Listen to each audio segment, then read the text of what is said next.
Well, your brain needs to know that the next level is going to be greater than, not lesser than, because your brain will pick that up as a threat to your survival. And the misunderstanding is that real threat and perceived threat are going to be different in the brain, and they are the same. The threats of your identity is equally as painful as somebody having a gun to your head, because it's a threat to your survival. Your brain doesn't care that it's not real.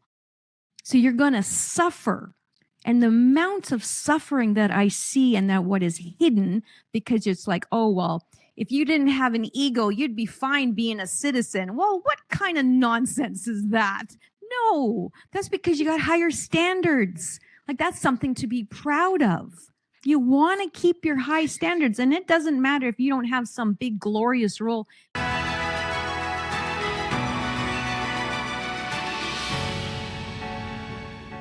Evolving leadership beyond service by building an outlier mindset to help us overcome a natural occurrence, the threat that our brain perceives when we're transitioning from career of service to civilian life, the next phases of our lives.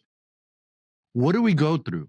What are the challenges we face? Today, we're going to be discussing that on our launching of a limited series called Neuroscience of Self-Mastery.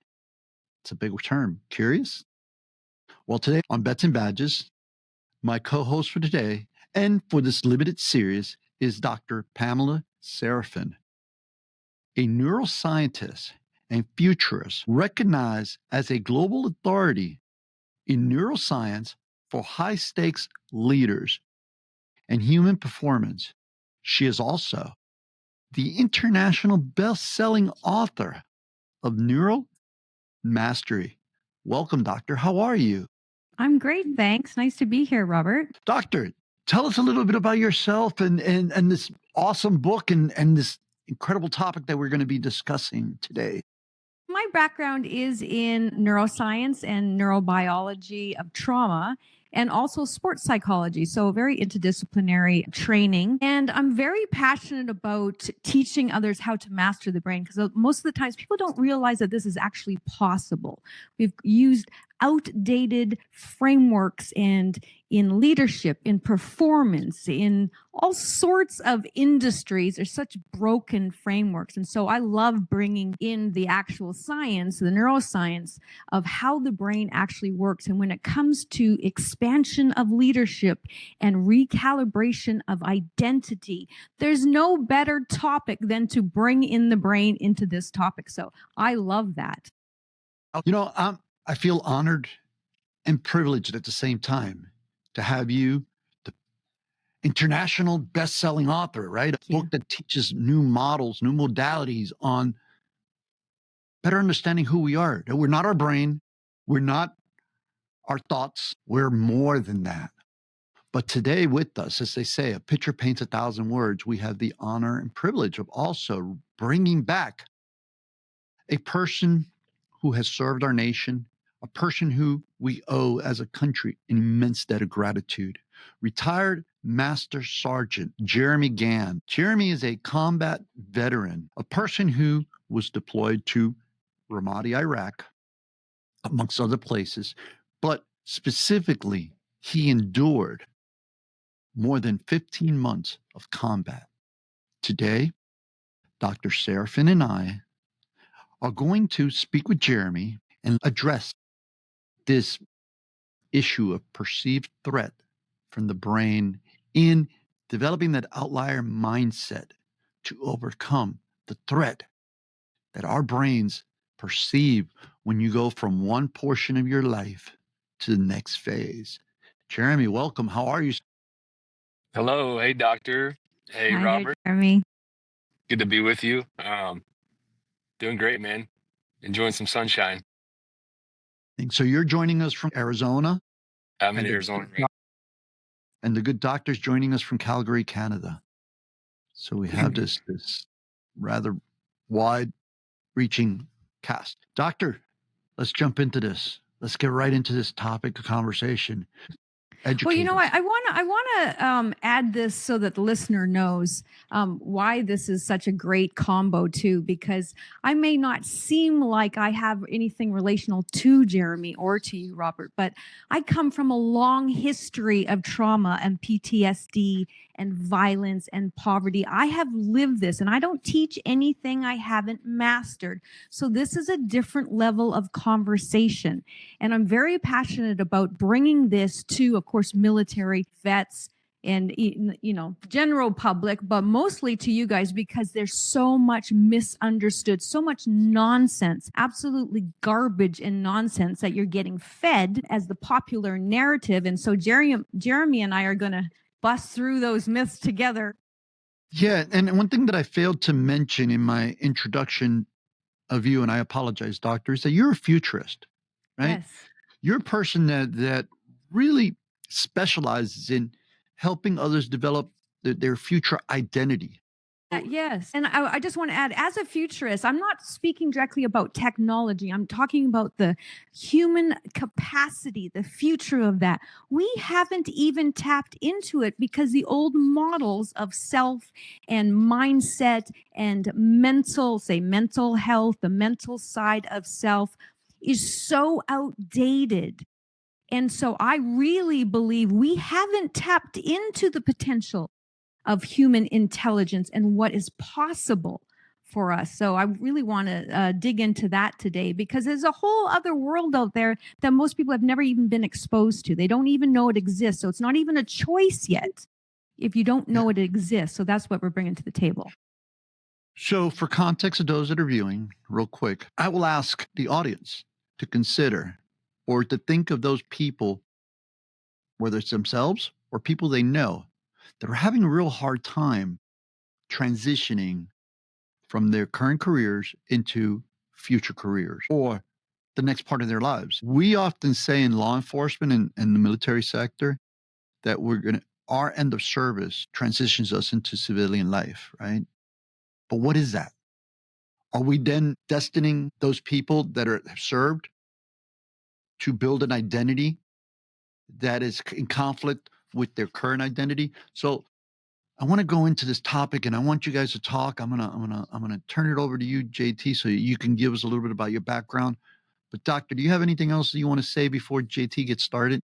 I think I'll let JT or Jeremy, add in here, and then you know I'm going to start slaying myths. Let's do it.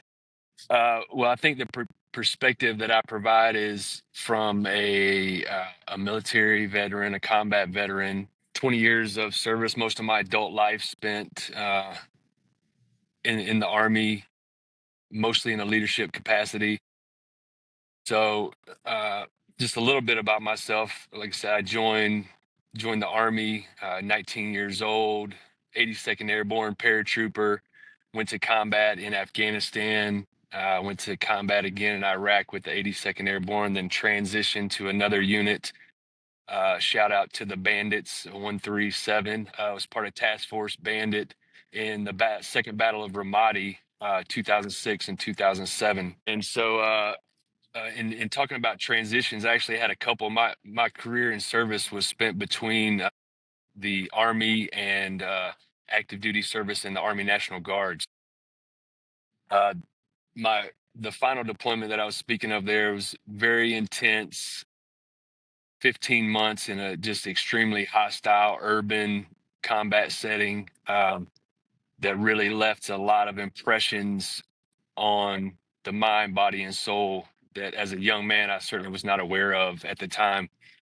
And so the first transition there was leaving active duty at that time after three combat deployments and trying to integrate into that civilian life. At the time, I had two young daughters. I was married. There was no slowing down. You know, life keeps going. And it was an extremely hard transition.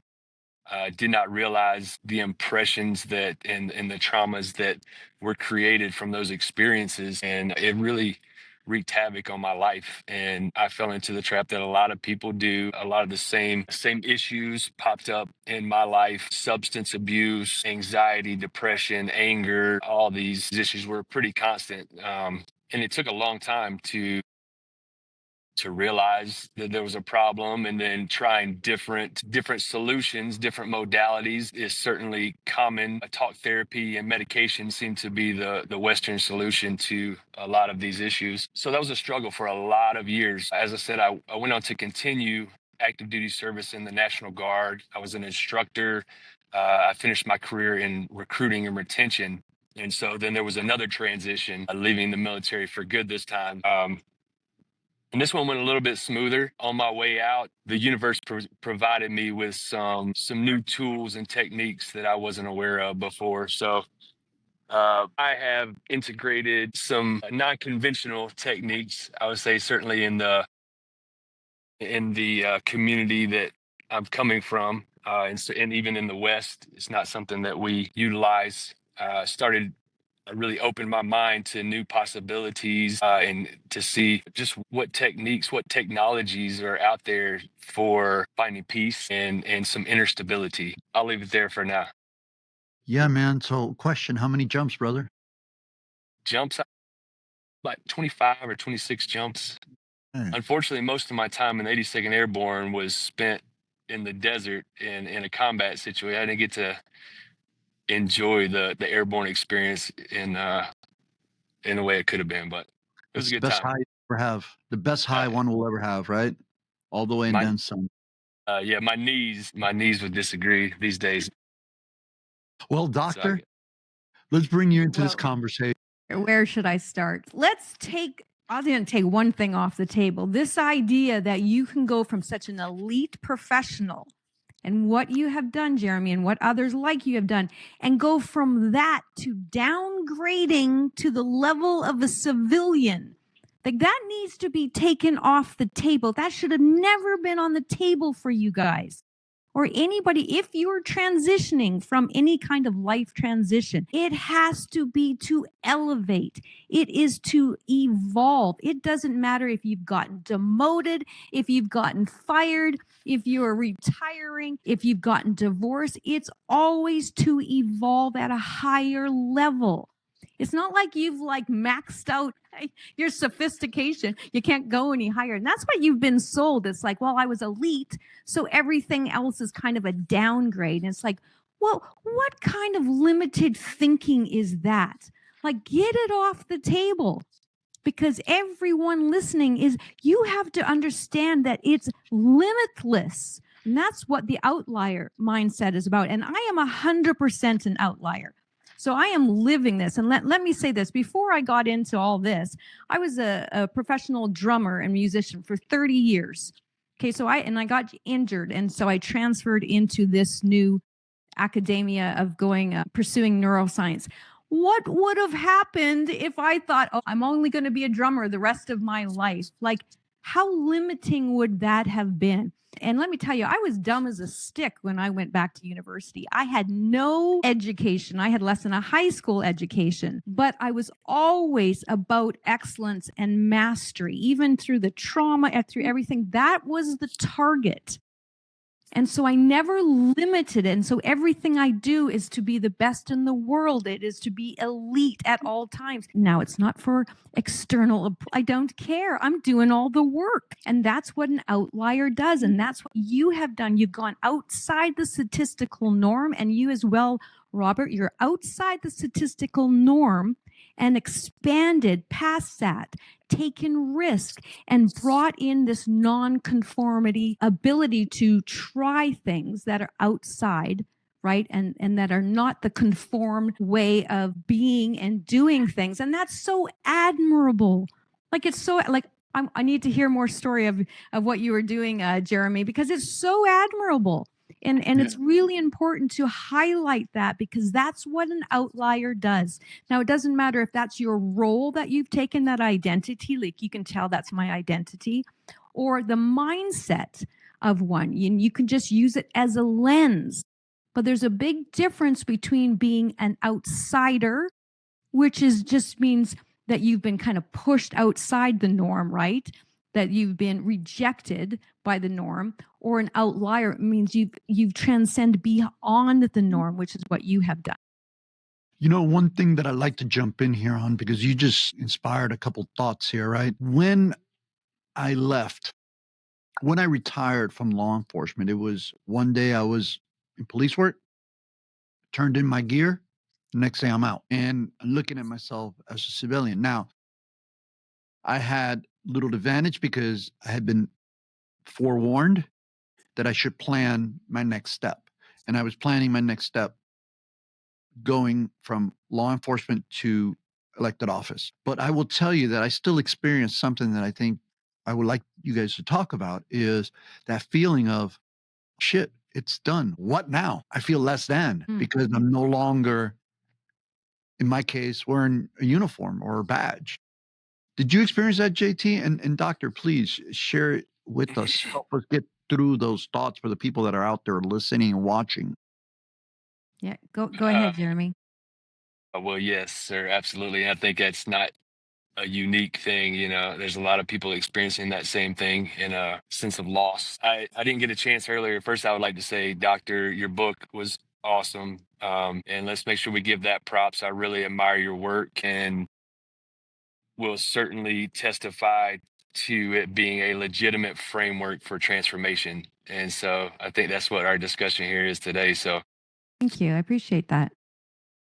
but yeah, Robert, the first transition that I was discussing after those combat deployments and leaving active duty for the first time, this was back in 2007. I was completely lost. I'd gone from being a squad leader, you know, leading men, you know, responsible for the morale, health, and welfare and livelihood of these men roaming the streets of Ramadi with with firearms, just doing some crazy army stuff, right? And then to transition to the civilian world. Then I had no real education beyond high school. I didn't really have my strengths were not something that translated very well into civilian life at that time. So yeah, it was a big struggle, man. Doctor, before you go there, I want to point something out because Jeremy's being very, very, very humble in describing his service to our country. This man was part of a platoon, part of a company, part of a battalion that saved American lives, saved civilian lives, non-military personnel lives, went after the worst of the worst. But thanks, man. Doctor, please. Well, that's my point, right? How on earth did we sell you on we the society sell you on the idea that you can go from being that, have that such an exceptional experiences and that kind of dedication to others and service to others, and then let that go? Like, it has to be taught while you're there that no matter what, your next level is expansion. It's the next level, because that would have softened that blow, right? Because you already, and we'll get into how the brain works. Maybe your role is to be, an exceptional father now, or exceptional grandfather or husband, or whatever the role is. It's still at a higher level of standard than most people can even comprehend.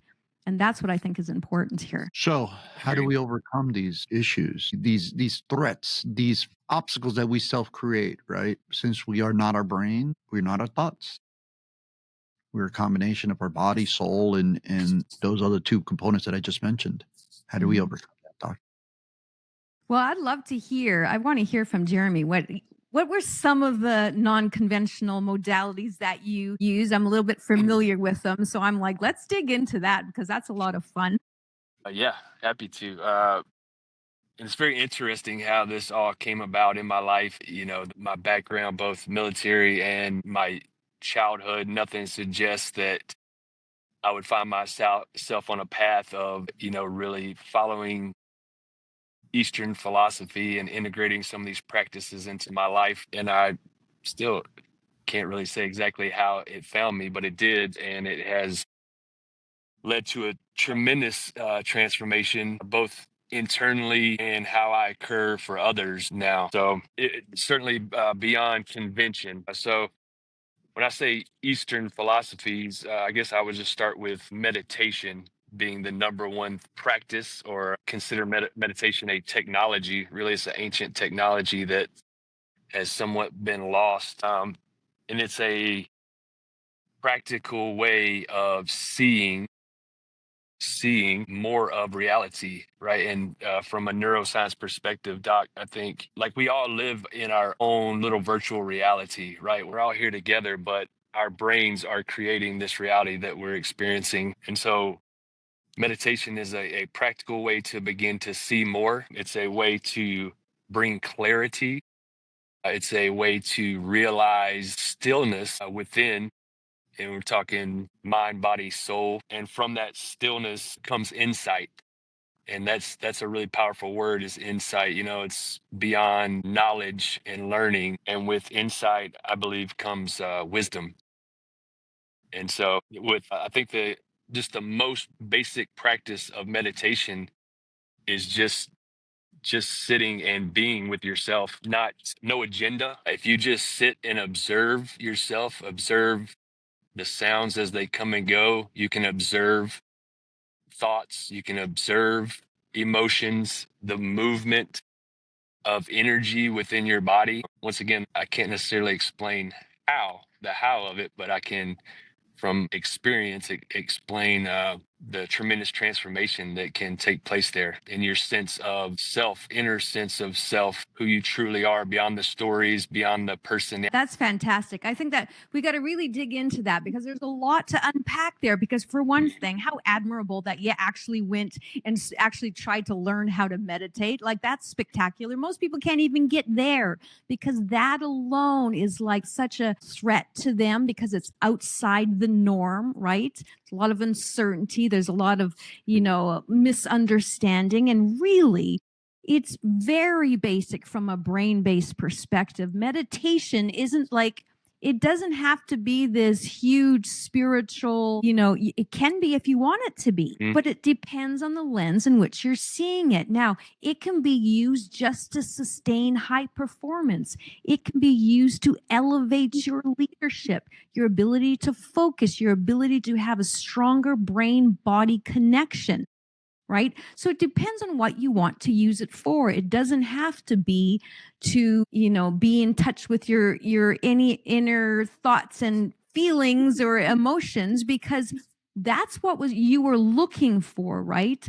But meditation itself has so many broader benefits, and it depends on what your goal is. What are you trying to achieve from it?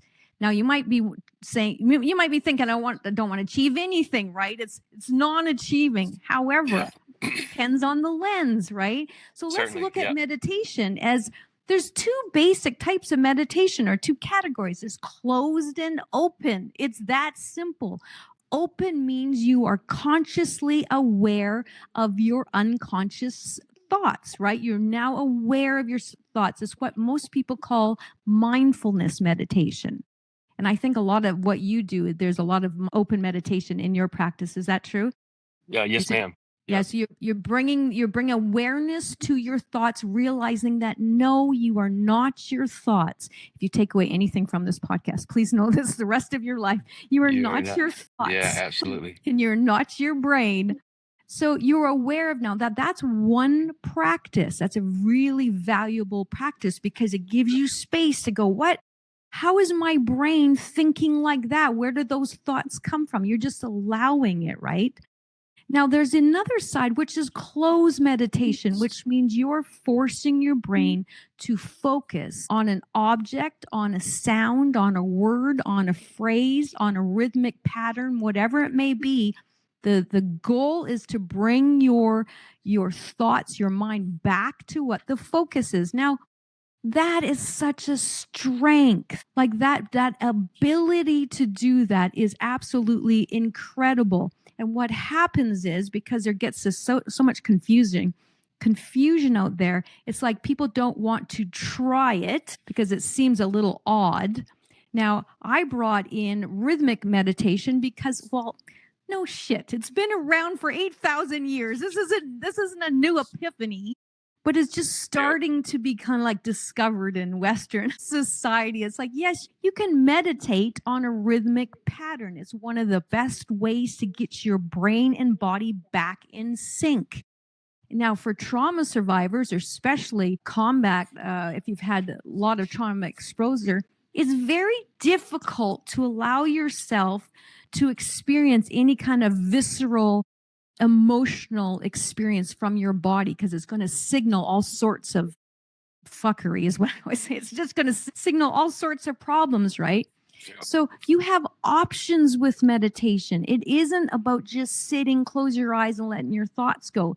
You can do that, but you have other options to strengthen the brain body connection. And that is some serious personal power to be able to do that. If I could jump in on that, that ability to bring your attention back, it also really creates space. Maybe we'll get into it. You specialize in the science of the brain and, the amygdala, that center of the reptile brain, if you will, that's, responsible for keeping us alive and goes off, maybe senses danger when it's not there. In the past, for me, that was a lot of times would trigger a reaction. Hypervigilance was a thing in my life, a pretty constant thing. And I was very reactive a lot of the time. And so that type of meditation that you're talking about, it really does rewire the brain a bit. And I can notice it in my life, daily, just a little bit of space between maybe when an incident occurs where my brain is telling me that it senses a threat. I have a moment to pause and to reset and evaluate. Well, here's So, the thing. No matter what, it is always a physical problem. We got to get rid of this whole, it's a mental problem. It's not a mental problem. That's coming from your brain. It's a physical problem in the brain. There's loss of connection between brain regions. And sometimes they're more hyperactive and sometimes they're more dysregulated, right? So what you're describing is you've actually physically changed your brain. That's how you have become a new man, right? A different identity, new beliefs, new behaviors. It's a different brain. So we can't jump ahead and go, well, it's some abstract thing. No, you're doing it to retrain your brain. And when I'm always talking about, you have to learn how to master your brain. That's the evolved state. Like there's no master your mind. That's minute compared to your brain. To be able to have the ability to retrain your brain yourself, that's tremendous power. And that's what you have done. Now, you may have not gone in thinking you were doing that, but the results are there. And I'm always about results, right? So if you do these, like the protocols that I talk about, or the way that you've done new modalities and the meditation, it's changing your brain. You don't get to wish for results. You're going to experience the results. And there's a huge difference between that and just talking about your experience. yeah, hooray for that. No doubt, right? Yeah. I'm like, if people only knew. I've been meditating for so long. Well, because of being a drummer since I was 12, I've always been like this. So that was really my savior during a lot of the violence that I was experiencing, because I could train my body and my brain to stay together instead of disassociating. Now, I didn't know that's what it was, right? There was no talk about it. There was no internet back then. So there was no way of knowing. But all these years later, I have just mastered and 100% mastered the brain body connection. Now I can do many different types of meditation, because once you learn how, you can apply it to different situations, right? It's not like just a sit down, like you said, sit down, meditate. You now have the ability to pause and to be able to become a new man, a new elevated, evolved man. And that's incredible. I can't help but to ask, JT, I call you fondly JT because we're friends, but how do you, meditation, doctor, maybe you could chime in, how do you overcome those doubts, those moments of self-doubt, and the continued barrage of questioning yourself? And that's what I think the audience should hear, is that that's a natural process, but tell them how you overcame it and how long it took, or the fact that it's a work in progress, right? So let's start.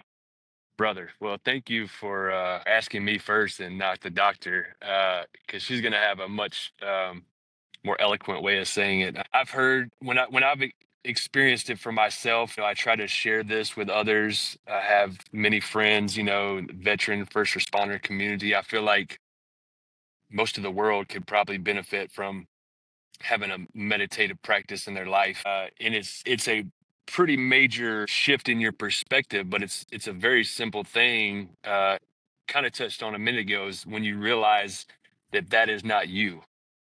And it kind of all goes back into, how do you identify what your sense of self? Do you identify with the body itself? Do you identify with the thoughts? When you sit, for me personally, sitting in silence is the most natural state of being. That's when you are your most true self, and you can really observe those things. I've heard others speak of trying to meditate, as if they're really doing something, and an activity, and forcing it. But that's not necessarily the way to go about it. You allow those things to happen, but just be the observer of it all. There's a kind of a Zen saying that I refer back to often: leave your front door and your back door open, allow your thoughts to come and go, just don't serve them tea. Right. And so you're sitting there and you're just more watching the waves of activity rather than identifying with it. So I like that. That's I love great. that.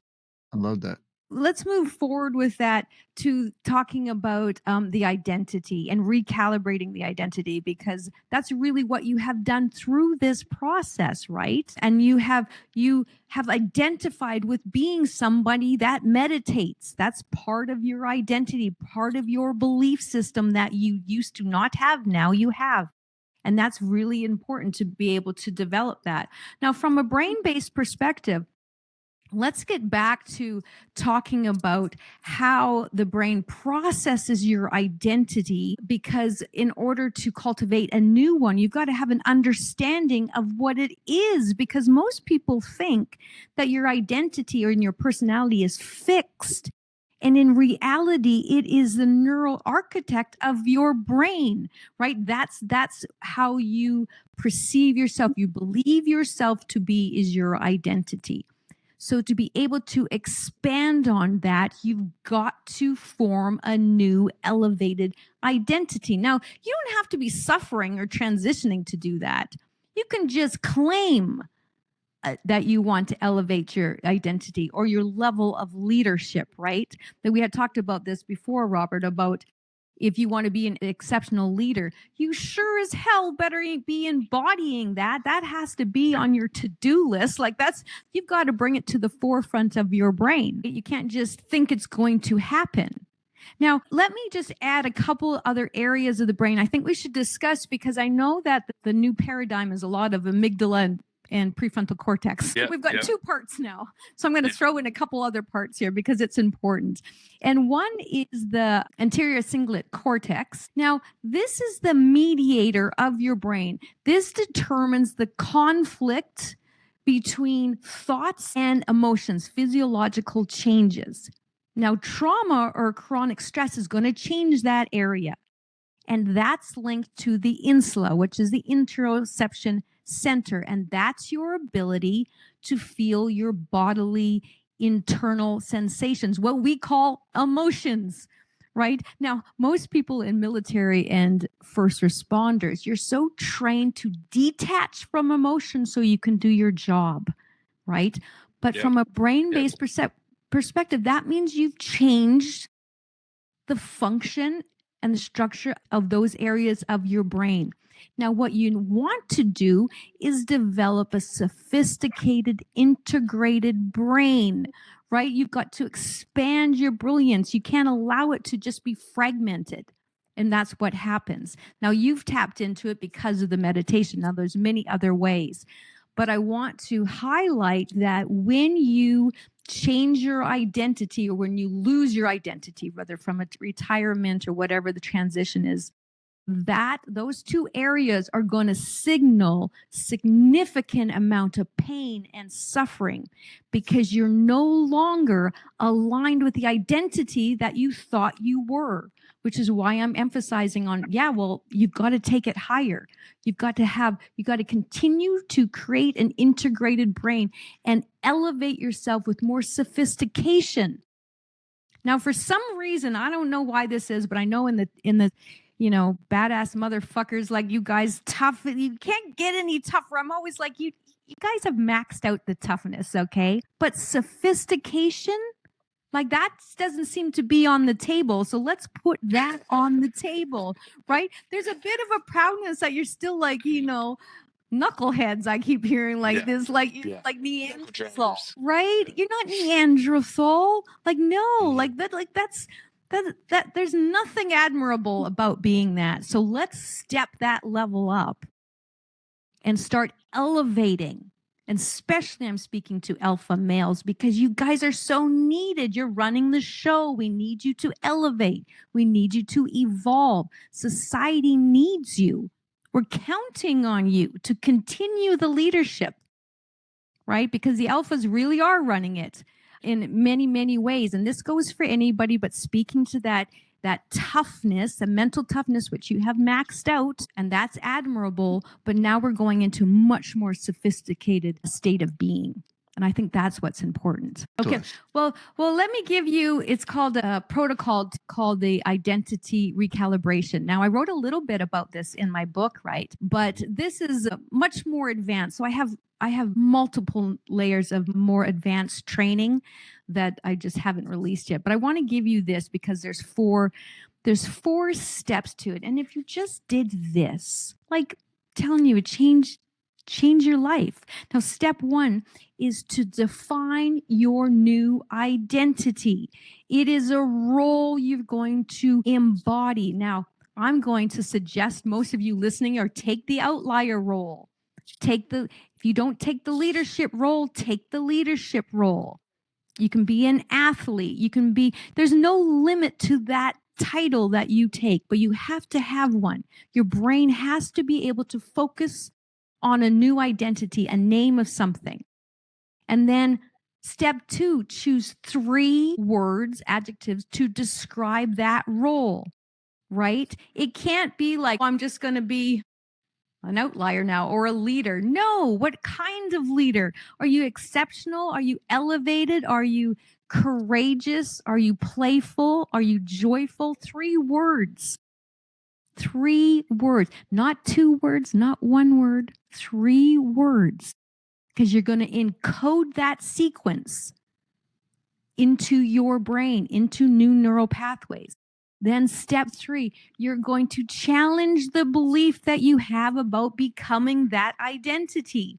So maybe your brain's going to start spitting fire like, oh, you're never going to become an outlier. You're never going to become an elite athlete. You're never going to do that. Like it's just lies and lies and lies. So you've got to state, I believe this about that identity.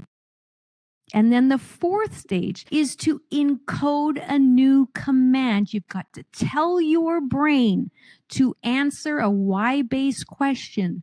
Why am I becoming this identity? Why am I becoming an outlier? Why am I becoming an outstanding father? Why am I doing this?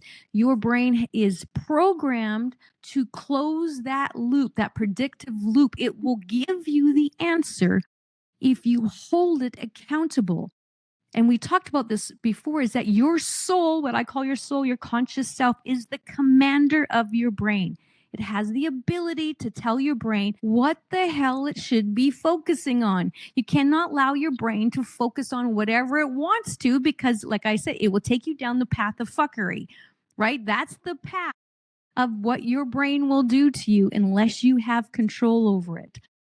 So once you have those 4 steps in place, that's how you have an opportunity to start to rewire your brain to become that person in advance. And now there's no limit. There's no limit. Like you can just be like one thing. You're a veteran. Oh, please tell me that's not your only identity.